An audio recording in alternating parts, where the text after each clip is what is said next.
So if we just look at just a little bit, not much, but just look at where our beliefs are created from. We're gonna circle back to it and talk more about it at a later point. But um, whatever experience you had once, there was an experience was happening, a sensation in you happened. You then added a thought to that sensation. That was the label, the post-it that was put on it. By that, a feeling was created. That feeling, let's say that you had when you were a child, was then copy pasted. So it was the label you were reacting to. I had a feeling of being very, very lonely as a child. That story is then created over and over and over and over. And it's completely removing you from the original sensation. There's no longer any body sensation in it at all. We're only talking about the label that you added to the sensation, and the assumption that you had what the sensation was about was what the label was added to. And that is what you're repeating. That's your childhood. That's your past. That's all your memories.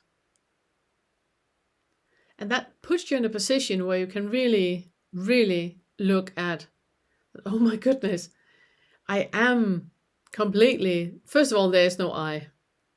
There's just flowing, there's just flowing and being and perceiving, and that's it. If there's no interaction with anyone other than a reflection of who I believe I am, then we're never really interacting with anyone.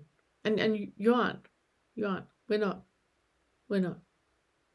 Where we become useful for one another is when we can be in a space where we are free to be who we are and perceive the world the way that we do, and other people are free to be who they are. And sometimes you experience that you meet people where you just have that space around it. So whatever you perceive the world to be, they enjoy that. And whatever they perceive the world to be, you enjoy. And then you can share space with people where there's no attachment. There's unattachment. There's no defining of anyone. There's just space around it. And those are the people that are great to collect. And if you look at the people you surround yourself with, if you're not sure where you're coming from, and you're not sure what your bubble of reality is really about, and you're not really sure of what your underlying opinion is, look at the people you surround yourself with. Because the people you surround yourself with are the ones that are reflecting your inner reality. So if you surround it's usually said in psychology that is the 10 closest people to you, that is a reflection of your belief about you. So look at the 10 closest people to you. Janice, is she one of them? How great is that? Congratulations. Look at the 10 closest people to you. Look at how they are in the world. Are they angry? Are they petty? Are they judging? Are they racist? Are they misogynistic? Are they homophobic? Even though you might say, but I'm not like that. Well, you are. You are, because otherwise you wouldn't share space with them. They are amongst the 10 closest people to you. Yeah, but they're my family. Yeah, I know. You're still sharing space with them. They're still part of the 10 closest people. You could choose people that enjoy your breathing, enjoy meditating with you, enjoy going for walks, talking about no self, being super inquisitive about death. You could choose people like that. If you don't, then look at the ones that you do choose and be curious. Remember, there's no point in judging anything, If you find out these things about you, please be kind. Please be kind. I'm not telling you all this so you've got more, more fuel to put on the bonfire about hating yourself. It's not why I'm sharing this with you. It's for you to become aware, to look at yourself without any kind of judgment. And just that pure being, that pure accepting, unconditional acceptance, unconditional love, unconditional compassion with yourself about the reality that you have created around yourself.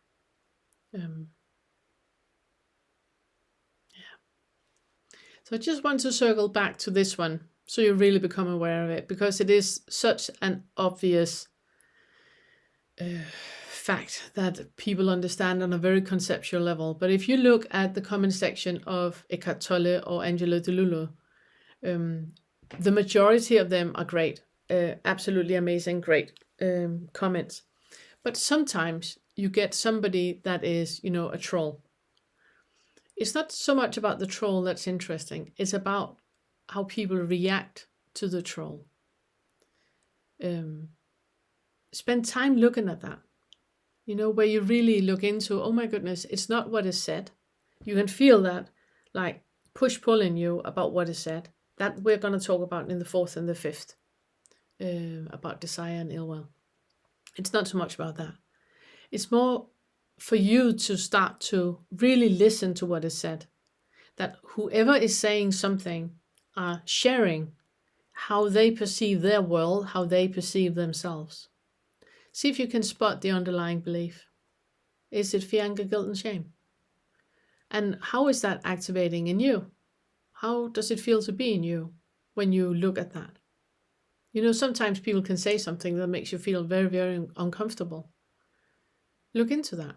Be curious about that. Don't judge anything, but just be curious as to what is happening. What is the underlying belief in this? And I also want you to really remember that you're okay. You're completely okay. Nothing needs to change about you. You're great. You absolutely are. If you don't believe that, then look into why that is. Why do you think that you need to be different than who you are, than how you perceive the world?